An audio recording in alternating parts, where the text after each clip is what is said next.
Welcome to another G4 Guitar Teacher Hangout. My name is David Hart. Today, the topic that we're going to cover is we're going to talk about getting students to take action. This is one of these recurring topics that comes up again and again and again. About how do I get students to practice, how do I get them to keep coming to lessons, how do I keep them committed and excited and so forth. And yes, we have talked about this topic a lot, but I think it's a topic that obviously the questions keep coming.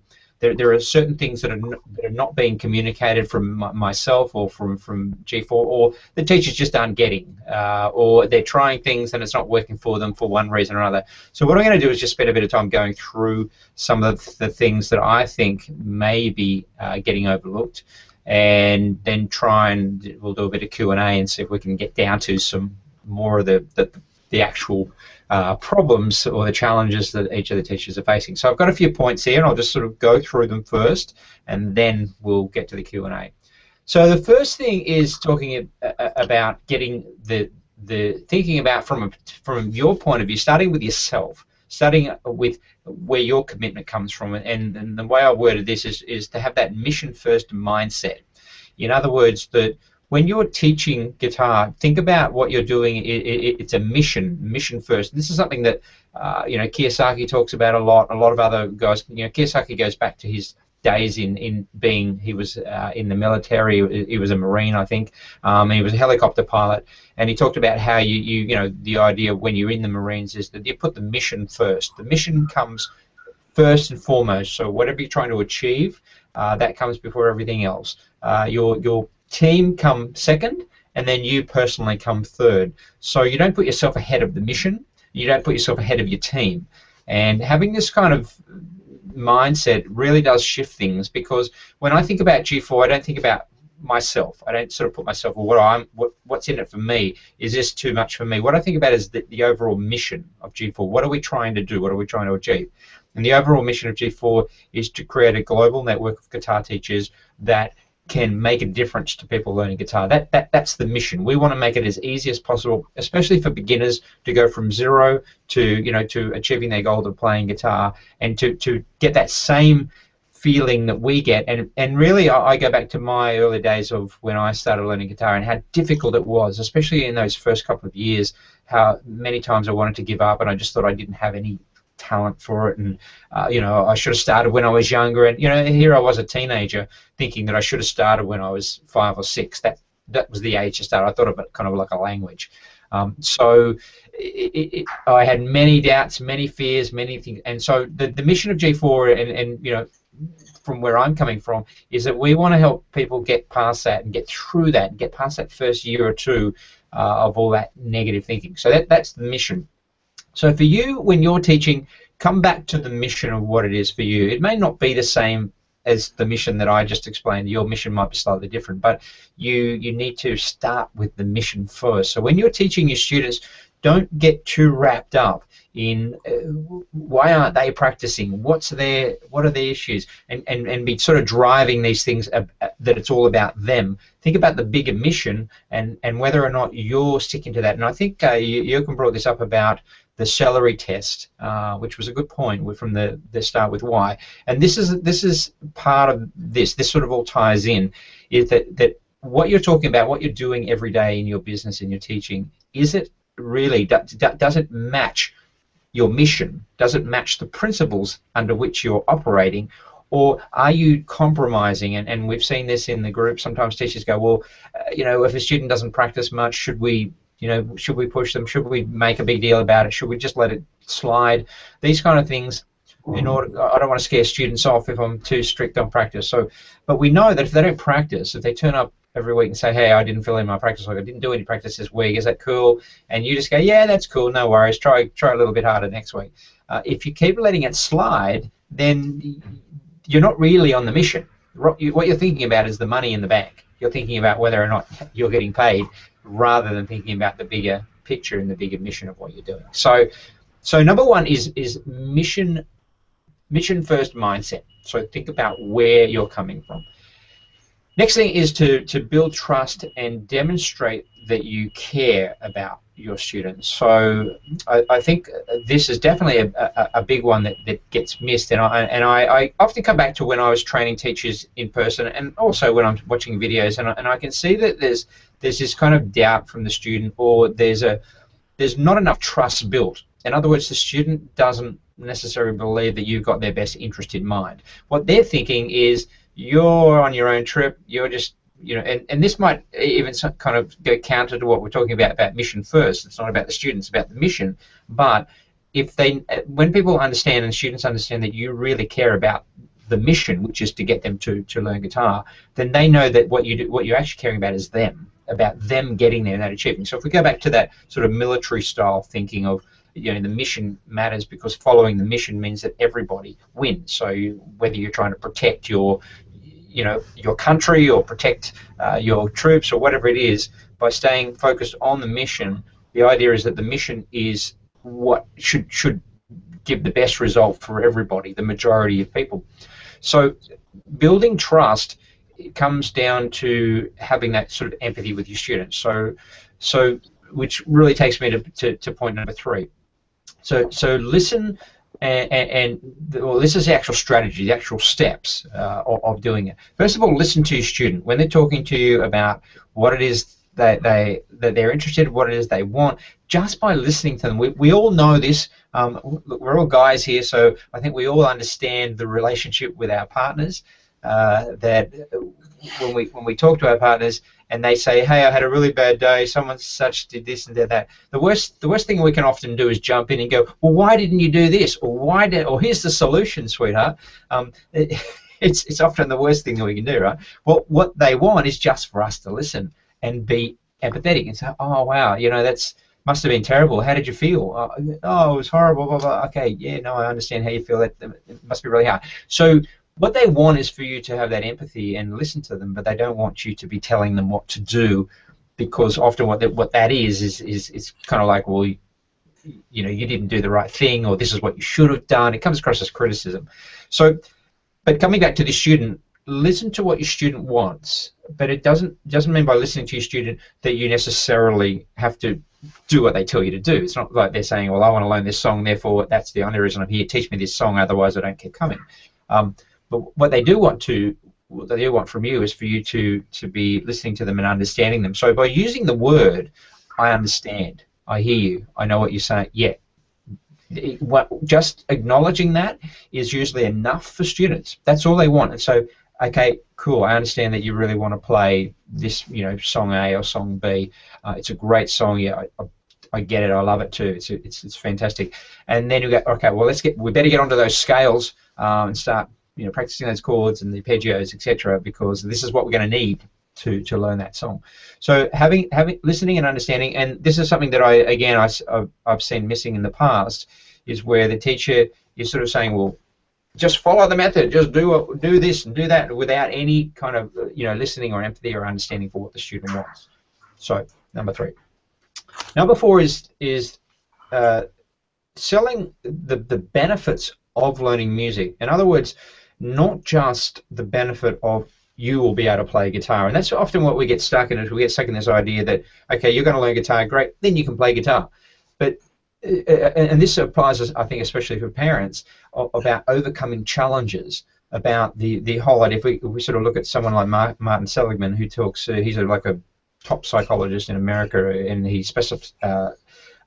specific area of expertise is happiness psychology, rather than what most people would regard, or what most sort of psychologists do, psychiatrists do, is they focus on negative psychology. In other words, things like depression, clinical depression, all the kinds of those things. That's where most of it is. Whereas Martin Seligman took a very different route and said, well, I want to focus on happiness. So I'm working on people who are already okay. They don't have any issues, but they just want to be happier. They just want to take their life to another level. It's like you can be perfectly healthy, but you can also go out and train and get stronger and healthier and faster and whatever. You can always improve. There's no sort of place there where you have to stop. So in the case of this, what he talked about was that by pursuing something of like a long-term pursuit, which is guitar, which is a perfect example, then it actually creates more long-term happiness. It makes you happier. Short-term, anything, if we think about most things that are instant gratification style things, then what we tend to do is the novelty wears off very quickly. It might make us happy for a moment or two, or a minute, or even a day, but then it wears off. Whereas doing something like guitar and something long term, he's shown through real research and studies that it creates long term happiness. So the benefits, what you want to be doing is when you're talking to your students and the parents, is talking about the long term benefits of music outside of music. In other words, teaching children to overcome challenges, teaching them to persist with things. As we know, there's a whole list of things such as helps them with their schoolwork, makes them smarter, creates more patience, it creates social interactions.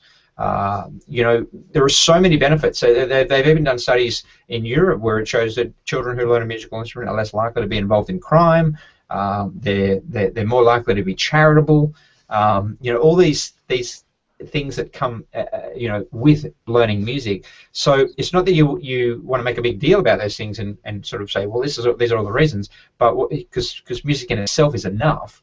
But do definitely talk about the other benefits. Keep mounting up the benefits. Keep throwing them in there, subtly putting them in there without overdoing it, but just tell the students and the parents that there are other benefits to not just the actual ability to play guitar. So I used to do, which is not something that I advise you to do necessarily, but I used to, I'd say to kids, teenagers especially, man, you're going to be so cool. Trust me. Stick this in your hand, and you'll be the coolest kid in school. And just they would, that's what they want to hear, because half of them are doing it for that very reason. So number five is to challenge their excuses. So when they make excuses about not practicing, not taking action, not being able to turn up to their lesson, turning up late, not putting any effort in the class, saying something's too hard or whatever, all these things, challenge them on it. Don't just let them slide, and that's a big one. When you let things slide, then they will say that they will think it's okay, and they will stay in that place. And what happens is, if they're not making progress through your classes, through your coaching, if you're not helping them to improve, then they're not going to stick around. And this is a big trap for a lot of guitar teachers, is that they think that what their job is to show the student how to do something. But YouTube can show them how to do it. There's a ton of information out there that can show them how to do it. What they want from you is coaching. What they want is leadership and someone to drive them forward. And there's probably not a lot that I'm going to tell you guys today that you could watch this video back and you don't even have to be here. You can get the information here. But what we're going to do is interact in about 5 or 10 minutes. And the idea is to push you guys beyond what you're doing. And you know yourself, by being here, there's a different state of mind. There's a different presence as well. So the idea is that the information is out there, but as a coach, one of the best things we can do is challenge people on their excuses, challenge why they believe that they're not able to do something, because in most cases they are wrong. In most cases it's just an excuse and a story they've been telling themselves as to why they can't do something. So that's number 5. Number 6, I've got 2 more, 6 and 7. Number 6 is be honest with them and prepare them for the worst. So by being honest, you don't want to say that learning guitar is all fun and games. That you want to say that it's going to be tough at times. There's going to be plenty of times when you want to give up, and that they'll by going through the actual realities of learning guitar, knowing that the high percentage of people actually buy a guitar and end up not pursuing it. If you can, I found this was a big one, is that when you start to give students the picture of what happens to most people, that they actually, the reason most people don't succeed on guitar or don't get to reach their goals is because they quit. That's really the reason. It's not because they don't have the talent or have the ability or the potential. It's simply because they quit. So if you can start feeling it, what it does is it provokes a challenge within a student. A student will say to themselves, wow, I want to be different. I'm special. I'm not going to be the 95% of people who quit. I'm going to be in that 5%, or better, I'm going to be in the 1% who practice every day, who do what needs to be done.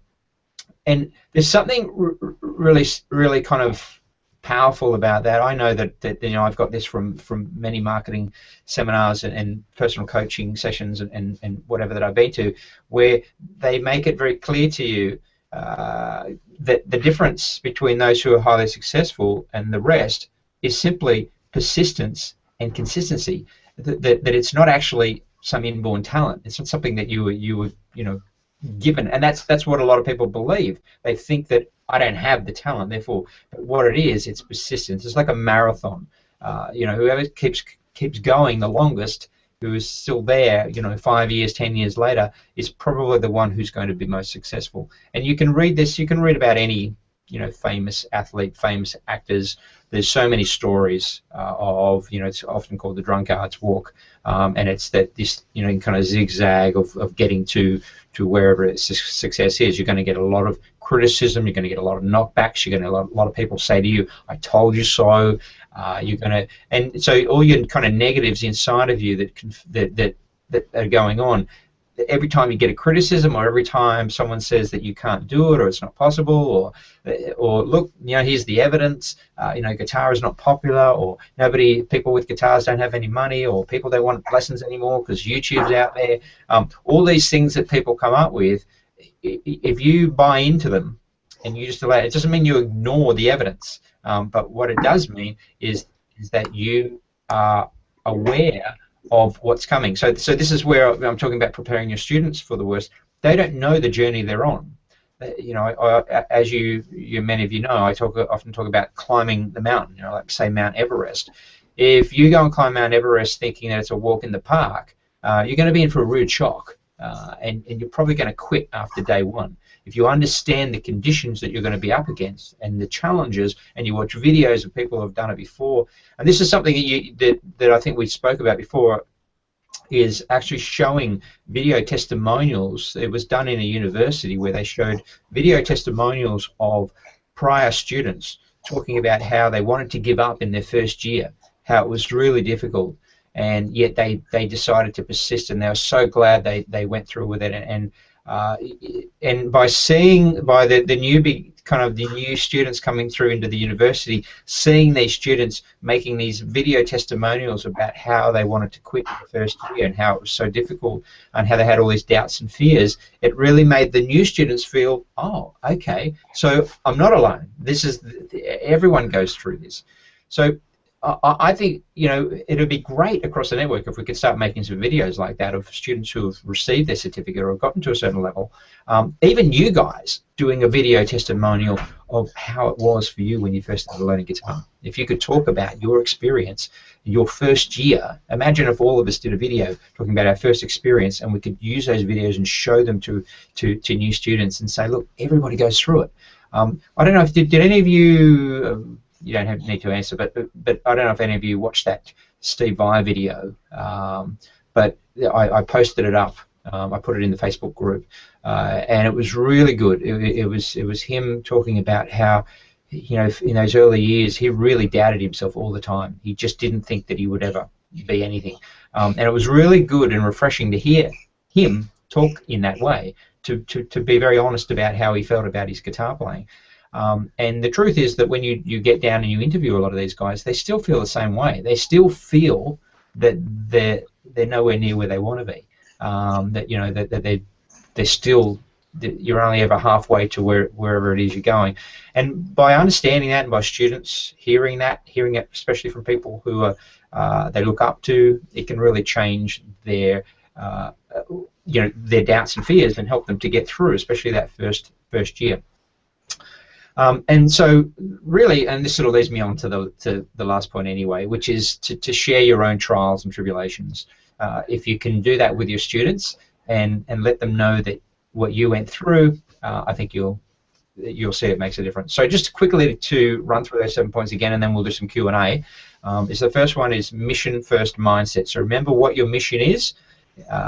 Number 2 is to build trust and demonstrate to your students that you really care, that it's not that you're not just throwing stuff onto them. Focus on building that trust. If students are not practicing, not doing the things that you want them to do, there's probably a trust issue there.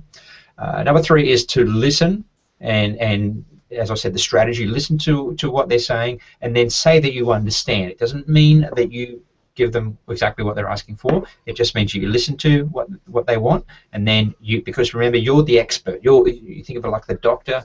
You don't go to the doctor and say, hey, doctor, give me 30 mils of this and 30 mils of that, because that'll fix me. The doctor's, no, I'm the doctor. I'll tell you what'll fix you.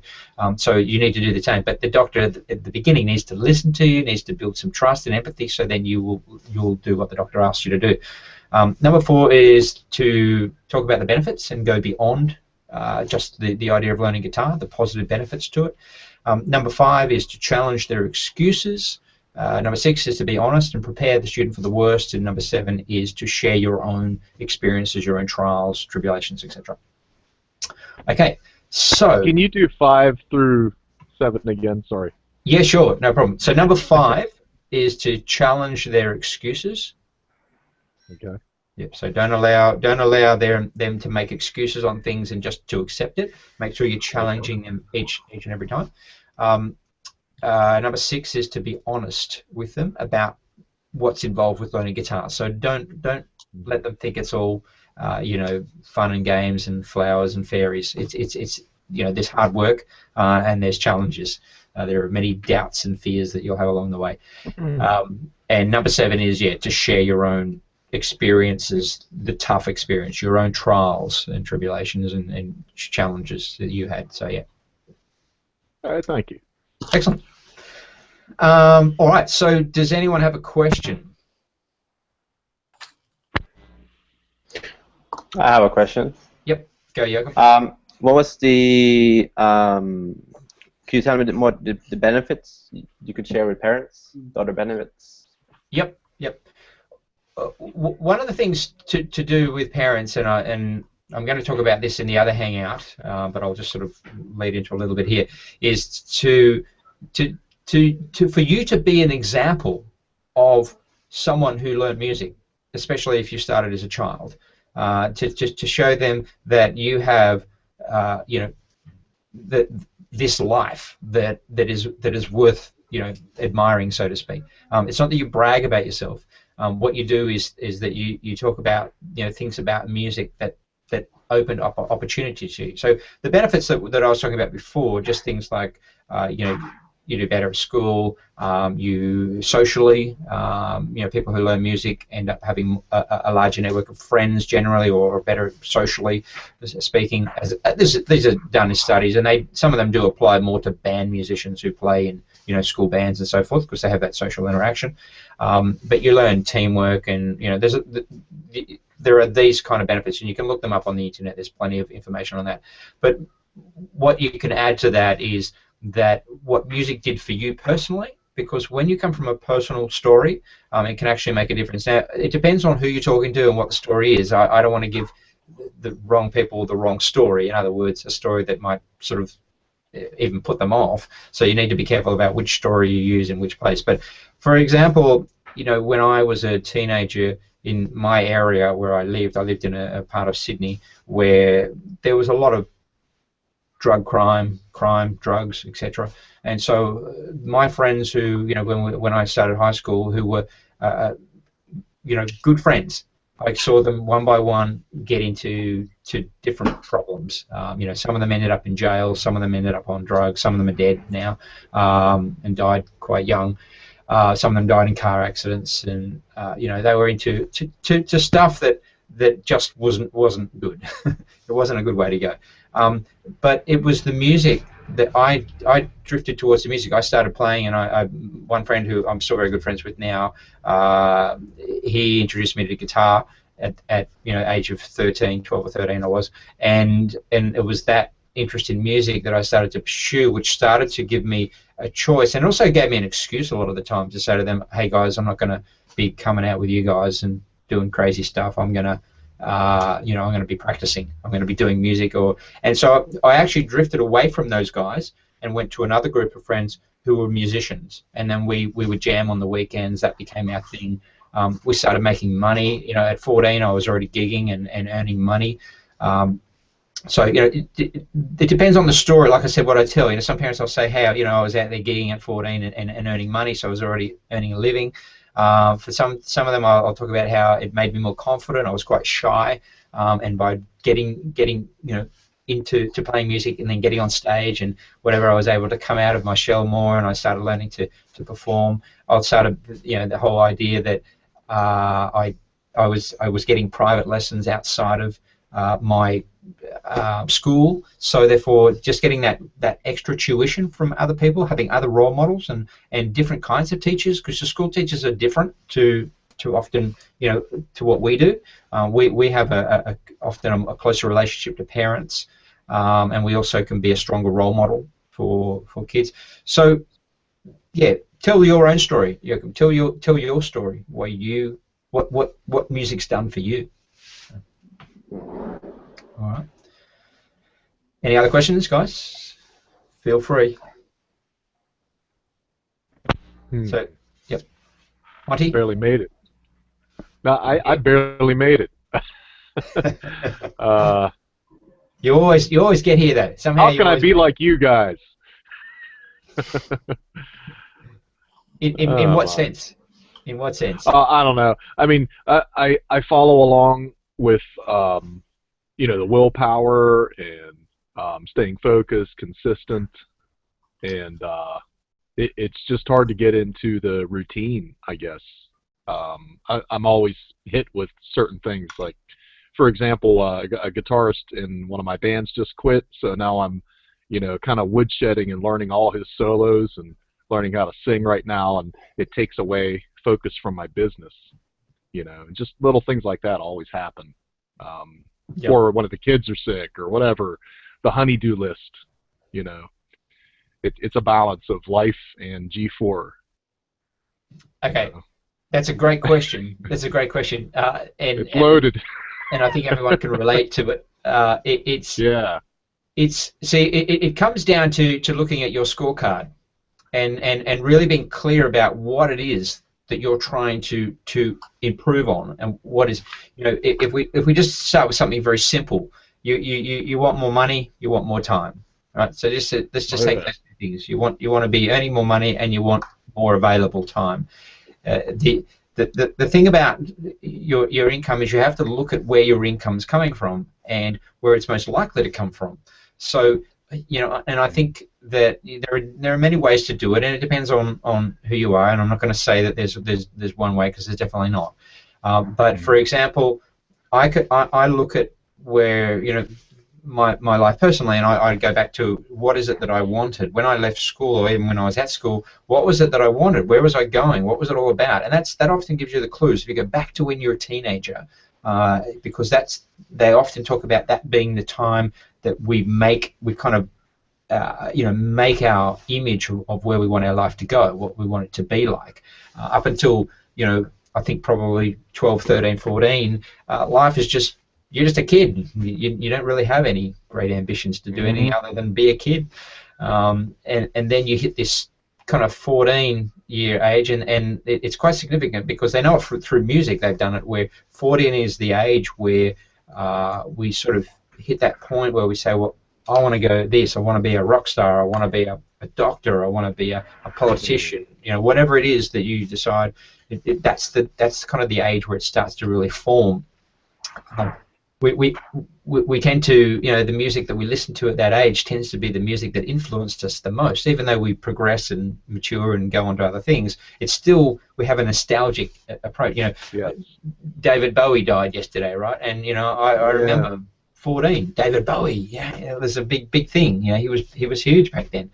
It was, so I don't know about you, but it was a bit of a sad day for me. I thought, oh, you know, I remember those memories. Yeah, we've had a few. Scott Weiland and Lemmy Kilmister. Yep. You guys know who those guys are? Mm-hmm. Oh yeah. Yeah, Motorhead, Stone Temple Pilots. So yeah, they're dropping like flies. It's yeah. Well, you know, But Lemmy was just old. He was 70 years old. Sorry, Scott. Yeah, from United States. How you guys doing? Oh, great. We're Yeah, cold. It's You- we snowing just and got our first snow where I live here in Scott, Pennsylvania. I live Scott, in just before you Philadelphia. go on, Scott, Monty, you guys are both in the same state, so oh, okay. yeah, Yeah. Yeah, I am your Pittsburgh rep. yep. Oh, you So, are? All right, that's right. All yeah, right. I'm I tell Monty, you what, yes. tell you what, So you're a Philly boy. You're you're- our arch nemesis over there. yeah, yeah. Your Steelers got. That's right. Sixburg, don't forget. I'm with you. I'm with you. But you know what's Cool. talking about influences and stuff. You know, when I was 14, um, MTV actually was a huge to me at that time. But you know, nowadays, the music that we listen to, I think 80s, 70s, for you hear that music all the time, and I feel actually, you know, kids are being influenced. I mean, and I'll back a second to say I'm just starting out in teaching guitar, but my feeling is the influence of what the parents like, and you know, there's just a lot of good music. You know, the past 20, 30, 40, you know, even 50 years that continues to stay alive, and I'm not sure exactly, you know, what all the influences are with the kids, and maybe I'd like to hear from all of you as far as your. But I do believe that you know, parents, you know, when you maybe go to a concert or whatever, and you see this kid in shirt, you know, or something, their parents are influencing them a little bit with the music. On You know, I guess I'd have to say that my mom probably influenced me a little bit because, you know, she loved Elvis, you know, and we'd be listening times, you know, when I was a kid. So My I don't mum know. too. I'd like to hear from all of you. And this thing, you know, for myself, you were saying what influenced you the most. You know, I think you can't help yourself. I think everyone has a certain sounds or certain music that's inside them that they'll connect to and resonate to, and you can't help yourself but like the music that you like.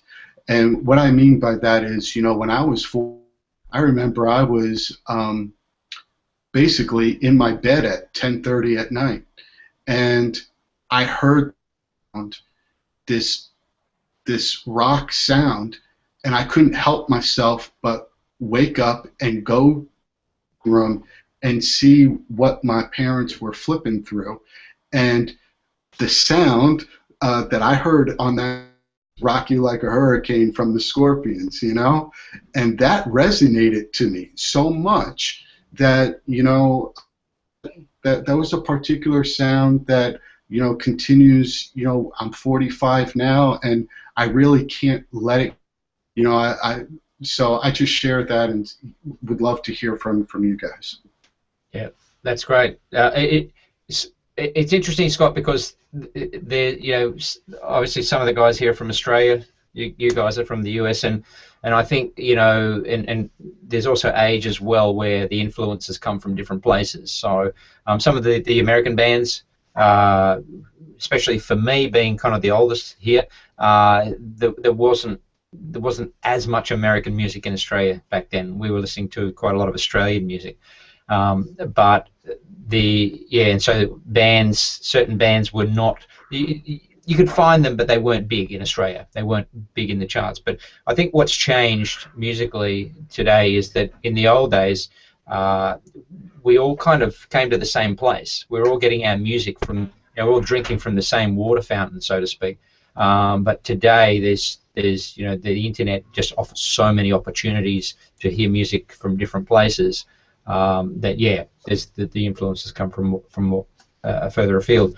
But what I wanted to point out there, which was good, is that hearing your story, and this is something that is important. That when you talk to your students, if they can hear a little bit of your story, and especially you don't want to bore them. You don't want to sort of, you know, if a 10-year-old kid thinks, yeah, that's great, Scott, but I don't even know who you're talking about. So you got to be kind of careful there. But but telling that story to parents, especially, it can be very. It helps them to connect with you. It helps them to understand where you're coming from, and also gets them back to, to mentioning about your mother being into Elvis. My mother was the same; she's a big Elvis fan, and so by sort of telling stories like that, especially people who are sort of a similar age group, they can really connect with it, which is great. Yeah, and I don't think a whole story, but I think the key about my story is the fact that all of a sudden I started enjoying music a lot, and my horizons in listening, and what my mom heard that I was really liking music, and me to get a guitar, and I got lessons, so that's something that I'd want to be able to convey to a parent is, to thank them, because I remember when I was a kid and my mom, took the steps to help me get a guitar and then, begin taking lessons, and that's a big step, because times you need a little bit of your parent support to begin. Yeah, exactly, and I think the parents, in order for children to play music, to want to play music, I think it is important to have parents playing music at home, to have those, to be hearing music. If the parents have no interest in music at home, then every night they're watching TV rather than listening to music, then probably it's going to be difficult. And so yeah, I think that's great. And again, you gave that story talking about that, and that was the same for me. My mother had some musical influence over me, but my father especially, he didn't even watch TV. He didn't have a TV in his house. My parents separated when I was about 7, and I remember them arguing about having a TV. My dad, no. My mum, yes. But when they separated, then there was no TV in the house, and so whenever I went to my dad's and I'd stay there for the holidays and whatever, I would just go through his whole record collection, and I have a very strong memory of, I would go back to, again, David Bowie, Diamond Dogs, that record cover, and how I played that record to death, so it drove everyone nuts. But that's what I used to do. I used to play records that drive everyone crazy. Don't play that ever again. But that was how I was. I was very addicted to music. So I think okay. So I just want to come back here to what Monty raised, his question about dealing with it. I think what you got to do, Monty, is come down to, and this is how I do it anyway, and it's I've read a lot on it as well, is that you've really got to come down to organizing the way you spend your time. If you're not organized, think of it like doing writing a song, composing a great song. If you want a song to work, it's got to be right. All the parts have got to sit right. You can't have the intro can't go too long, or be boring or too repetitive or whatever. Every section of the song has to be in the right place for it to become a great composition.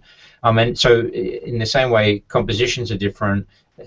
Everybody's life is different. So your actual timetable is going to be your timetable, how you run it. But you need to compose it. You need to compose it from start to finish. Your day can't be just whatever happens. It can't be, oh, well, I ended up spending 3 hours at the studio when I only intended to be there an hour. When you intend to go for an hour, it really needs to be an hour. And it may not work at first, but that's what you've got to do. You've got to get into to starting your day at the whatever time that your day starts, and then really mapping out what you do. Start off by making big blocks, so you can get to the point where you initially you might make hour. What do I do in the first hour of the day? Second hour of the day, third hour of the day. That's kind of one way to do it. Then you can break it down into half-hour blocks, and then you can break it down into 10-minute blocks. And so that you're focusing on one thing for 10 minutes at a time, and you're moving through it throughout the day. So, for example, for an hour in the morning could be your, these guys are doing the Miracle Morning, and I'm doing it as well. That first hour of the day could be the time that you sort of, do a bit of meditation. You can, do some exercise. You might, just review what you're going to do for the day, get organized, whatever, so that you set that time aside. And then you break it down. Well, how long am I actually going to meditate for? How long am I going to exercise for? How long am I going to, read a book for and learn something? So by doing that, then you start to see that you actually have a lot of time. That your day is the time is not the problem; it's the organization of your time. Okay, Yeah, so I'm very disorganized.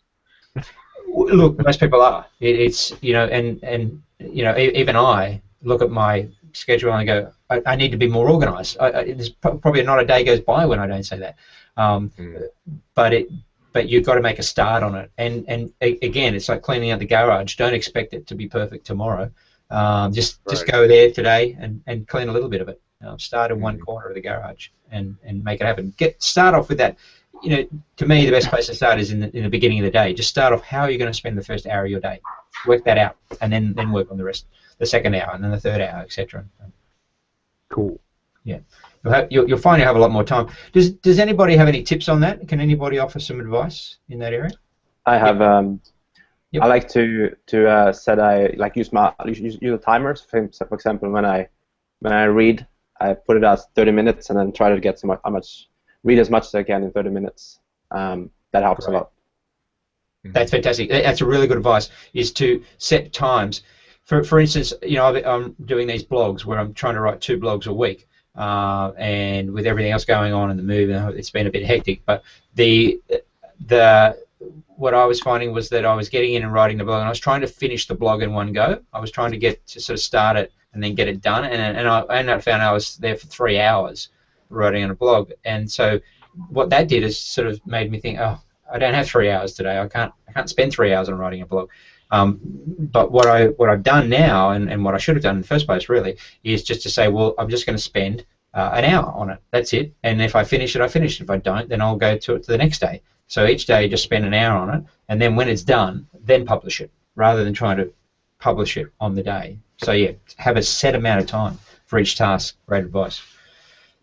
I think Alex, were you going to say something?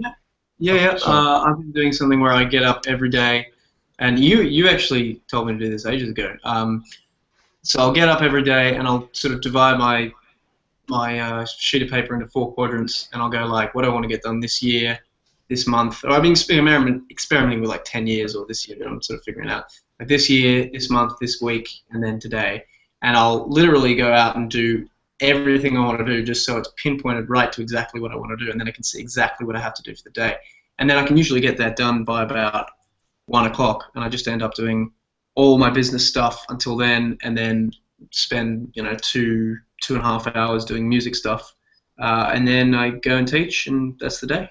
And that's been it's been difficult to get into the habit and not be totally exhausted by it. But the more you do it, the easier it becomes.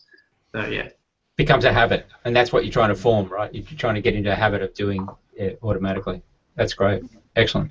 Sorry, Scott, did you want to jump in there? Yeah, for me, I accomplish most when I write things down and cross things out. So what I try to, I'll write down 10 things or whatever, and the 10 things, it might be a stretch to accomplish all 10. I try to make it so I'm stretching a little bit, but the fact is that when I look at that paper throughout the day, I have a certain desire to want to cross things out. And once I get the first or the second thing crossed out, I have momentum to be able to work my way through it. I found for myself that's, and I'm doing that I guess my own practice of guitar. It's not necessarily crossing out, but just like you're talking about, like with, you have certain things and you mark it off. So I guess for me, the most critical thing is the ability to down in the morning and then to actually physically cross it out when I'm done. And that helps me with taking action. Fantastic, yeah. The power of a checklist. Yeah, checklist. That's it. I was going to say that. Yep. Like minds. Exactly. That's it. Yeah, the power of the checklist is awesome, and yeah, I've read a few very, very successful people who keep lists. It seems to be a common thing among highly successful people is that they do keep lists, and they tick the boxes. So yeah, that's great. Yeah, and I'm intrigued with the quadrant that who for Alex. Alex. Alex. Okay, Yep. thank you, Alex. Yeah, I'm intrigued with the quadrant because I've the way that I've understood some quadrant things is I think the one on the right is the best one to be at. Other ones that are not as productive. But I'm curious, Alex, how do you utilize your quadrant system? Yeah, so what I sort of do is just I've been experimenting with the actual days and things, but essentially what it's looking like is the best thing is to have a 10-year thing in the lower right-hand thing. That's all the things I want to get done in 10 years, and that's like a bucket list almost, really out there goals. Then in the next one, I've got a yearly goals, and they're kind of more realistic, like, okay, this is what I want to get done this year. Then up in the right-hand column, I've got kind of playing with weekly or monthly. Monthly is looking like the best. What I want to get done this month, and you kind of leave it there, and then you can go on the top left-hand corner, and you've got your daily to-do list. And if you do that, you can actually figure out exactly where you're going to get what done, and you can make sure that everything you're doing is totally lining up with you don't get to the end of the day and have done a bunch of stuff and be like, oh, none of that was really important, because you've followed it through the whole way, so you know exactly what you're doing to get what result. Does that make sense? Like that, because I think what I hear from what you're saying is you have the vision of what you're doing today is going to impact from now, 5 years from now, and 10 years from now. And yeah, I like that. That's very cool. It's been really very motivating, very, very motivating. Yeah, thank you for sharing that. Yeah, It's great because you don't want to have something in your daily kind of box that has nothing to do with your 10-year goals, and that's having them there in that quadrant is it really gives you that clarity, because you're seeing both the top left and the bottom right, and saying, well, does this really have anything to do with the 10-year goals, or and do the months, and the year and so forth. Yeah, so it works well. Cool. Anybody else got any last comments on that one? I've got one just regarding. We didn't really talk about it today, but this is sort of more in terms of student longevity and like what sort of effect do you think having like a nice professional work environment would have? Because I mean, you've seen my shop, and it's not terrible, but it's certainly could stand to come up a little bit in terms of professionalism. And what sort of effect do you think that'll have?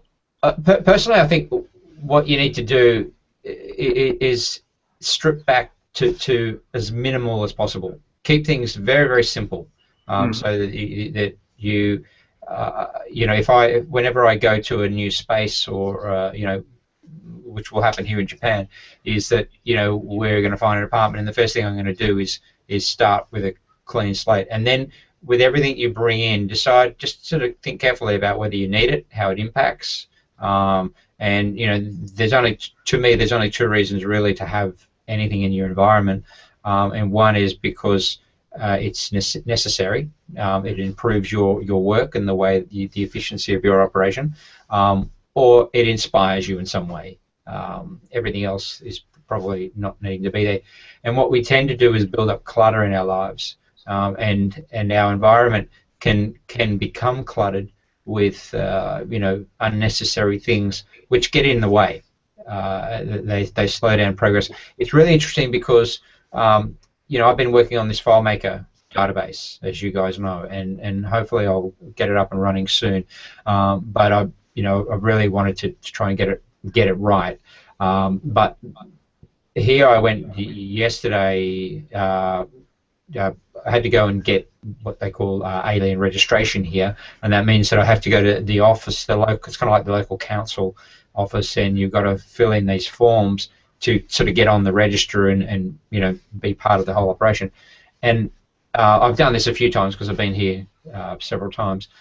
But this office is, if you can imagine, it's a bit like, think about Australia, kind of a Centrelink kind of setup, and there's all these people at desks, and they're a lot smaller actually than what a Centrelink would be like. But there's all these filing cabinets, and we had to fill out probably 8 or 9 forms, and I'm just and the place feels like you're back in the 1960s.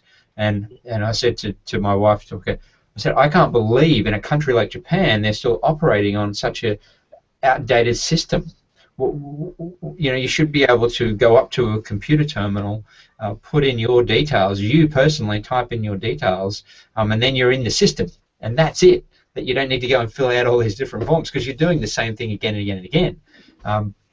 And she laughed and said, yes. She said the old guard in Japan who kind of run the government are still very outdated. These guys haven't changed. They're still living in post World War II. But you've got this other side of Japan, obviously, they're very futuristic technologically, and so there's a lot going on there.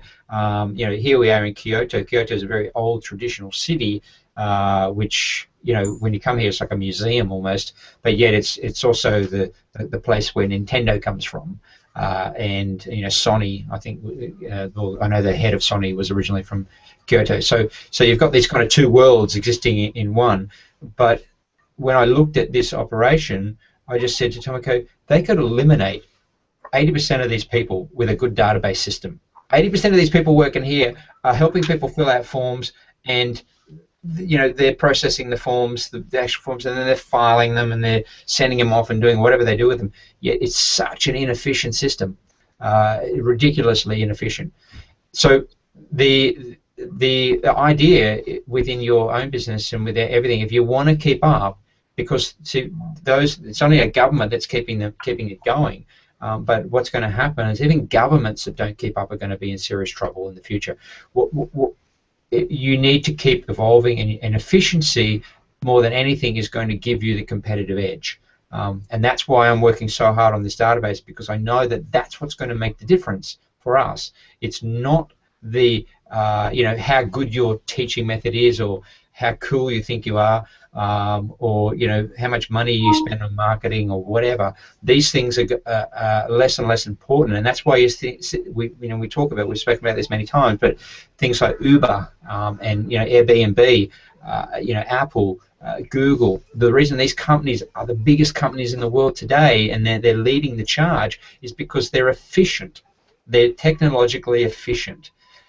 And so if you don't want to become a dinosaur, you need to be efficient. You need to keep up with what's going on. So when you look at your school, Alex, and you go there and you look at what you're looking at, ask yourself, is this modern? Is this today? Is this efficient? Is this are we on the cutting edge here, or am I looking at a music school that's could have been in the 1980s? So that's what you've got to ask yourself. Are you still in that? And still in the 80s?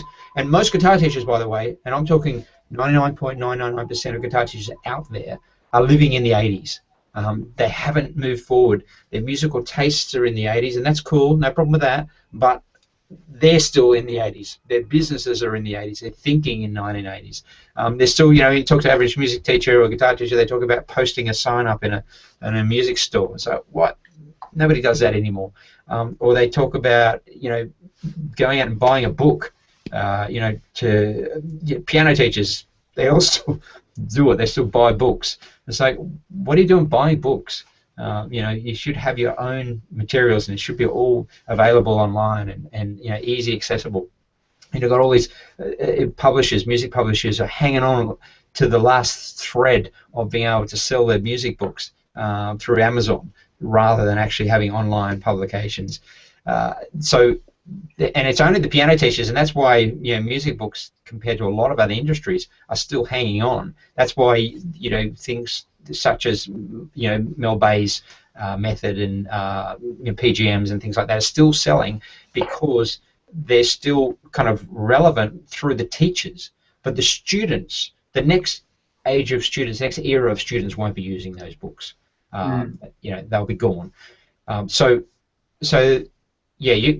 To really answer your question, you've got to look at your business and ask yourself, are you on the cutting edge, or are you like everyone else and still in the 80s? Cool, thanks. No worries. Okay, cool. Any other questions? Feel free. We've got some time. We all good? You guys were talking about doing open days. But has anyone here Anyone here done these? I don't know if anyone here has actually done an open day yet. Michael, have you done an open day? I've done one. Alex, you've done one? Joachim's done one too. Yep. I just wanted to go over how you got people, how you signed them up, you know, different ways. Flyers, ads,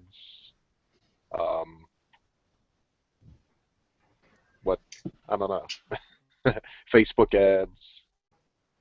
At the moment, I've got an open day on Saturday, and I've just been doing Facebook ads, and then they've just been signing up with that Acuity scheduling thing. So I haven't spoken to anyone who's signed up yet.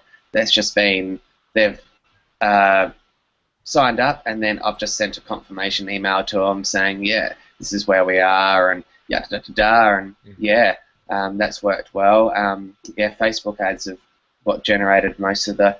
I've got 8 or 9 signed up for it on Saturday. So, but yeah, that was mainly through Facebook ads. Cool. Correct. Yeah. That's on the to-do list. Yeah, I think the you know, using the social media is really the way to go. You know, if you can go to schools, that's great. If you can make that connection with schools. If you can tell your current students to let their friends know, creating an event is always a good way to kind of get students to sort of promote you, or tell friends, and you just say to your students, if you've got any friends who want to learn guitar, this is a good opportunity for them. The open days, you know, next month or whatever. Here's a flyer, and give it to get them to promote it for you. We had the most successful open day that we had was. I don't know. We had over 300 people turn up. We signed in 100 people on the day, and that was Emma and I back. That was before G4. I never did an open day for G4, mostly because I didn't really need to. But the open day that I did, a couple of open days, I did 2 really. But also that was back in the newspaper days, so we also promoted it in a local newspaper. We didn't do any flyers at that point. It was simply local newspaper, and the local newspaper also did an article for us, along with, and there was no Facebook then, so we weren't doing any Facebook marketing. But you know, the replacement for maybe newspaper today is Facebook, so that's probably where I'd do it from. Yeah. Yeah. So, you know, if I go back to what we did back then, I think also we mailed out to our old list as well, and that was in the day that we're going back to when we actually sent letters out, physical letters to people. So yeah, but now you don't need to do that. Just email out to your list. I think letting any other associated possible businesses know what you're doing is a good way as well. You know, I think most of what we did came, when I think about the turnout that we got, we had a physical location as well, which makes a big difference because we had signage that said we were having this open day. We also had a fairly big lead up to it. I think we probably had 6 to 8 weeks. I can't remember exactly, but we had a sign on the window, and every time someone came in, we'd say, hey, we're having an open day coming up. If you want to have a free lesson, see what it's all about, or you know anyone who wants to come along.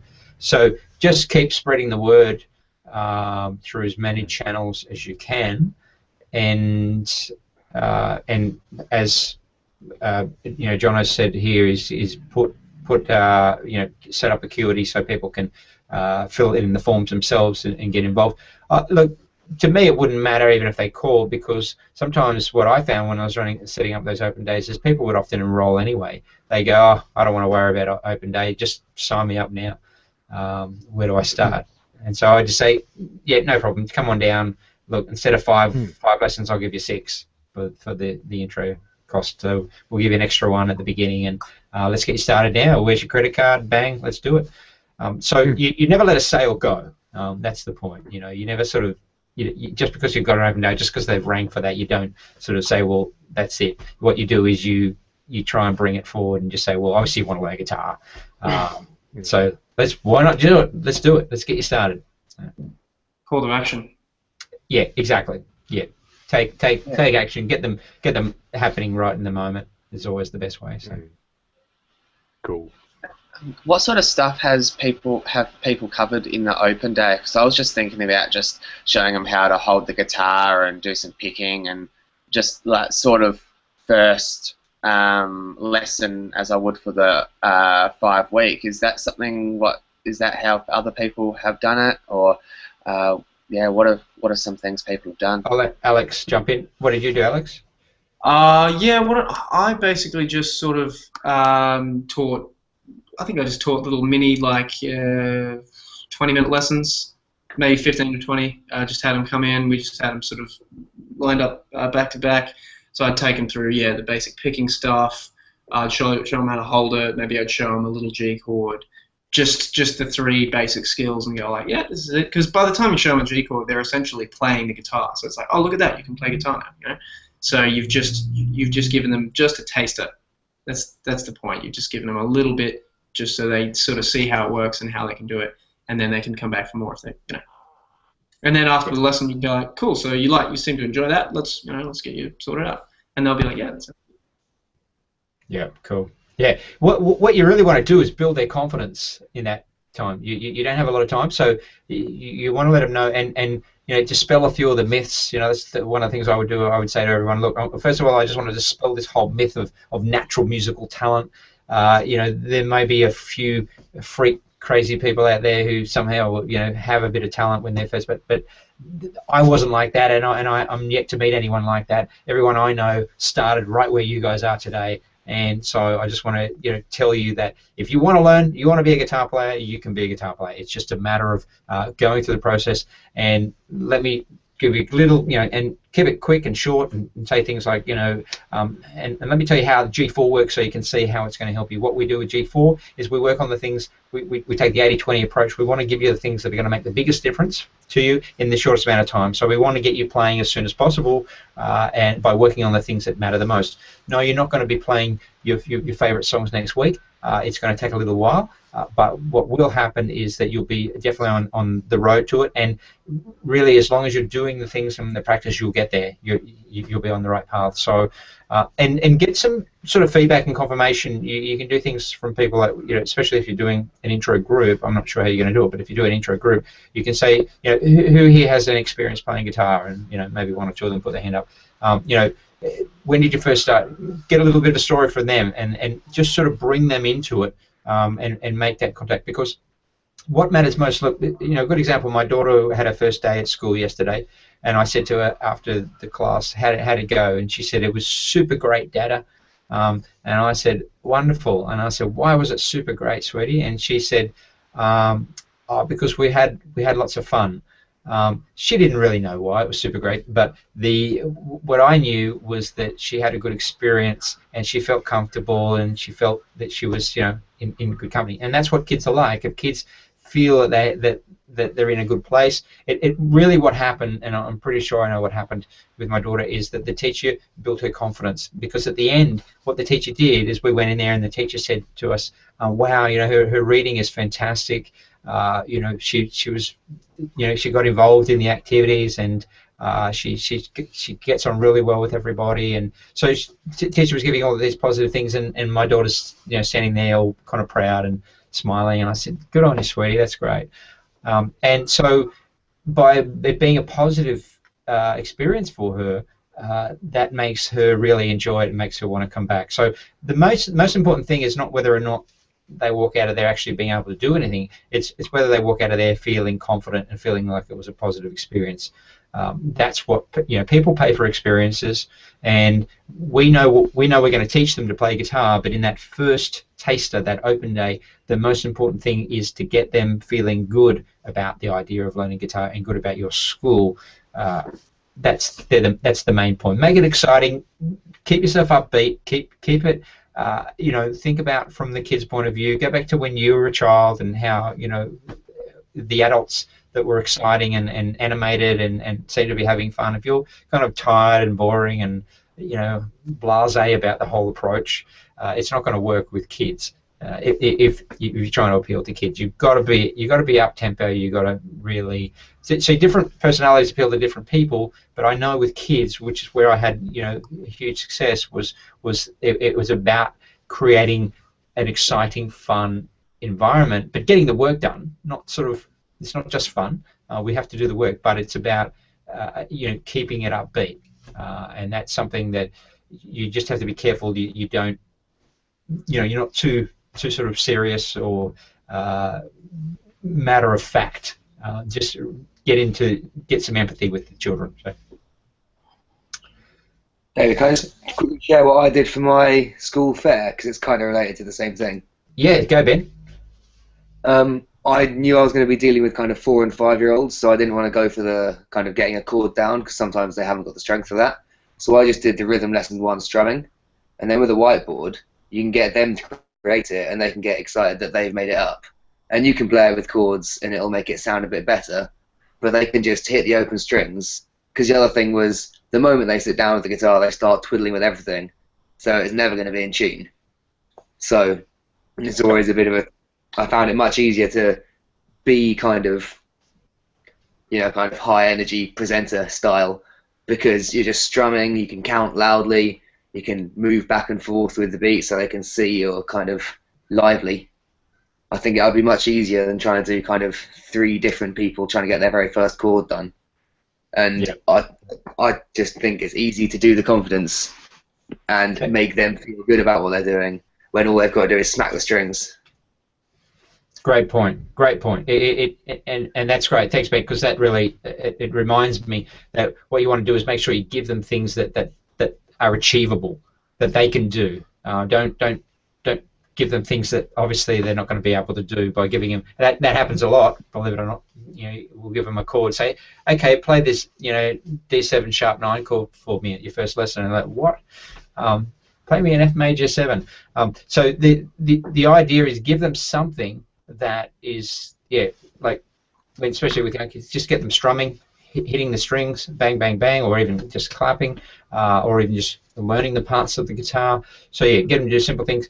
Something that I saw, this is a Japanese guy who teaches, he's an English guy that teaches Japanese, and what he does with the younger kids is he turns it all into games. So if you can turn things into games, and where everybody can win, give them all a chance to win. He did a thing like where he would put these cards in a circle, and they would have a particular picture on them, and then he would say in English what it was called, and the kids, he's teaching Japanese kids to speak English, and they would have to pick, grab the card what it was, and so and each one would get everyone would get one chance. So he would say fish, and so whichever kid could grab the fish first. So you could do things like that where you could have the notes on cards, B note, a C note, a G note, etc. Just as an example, and say, okay, who can pick the B, and bang, and that person gets. So just playing games with the kids. There's an infinite number of things you can do,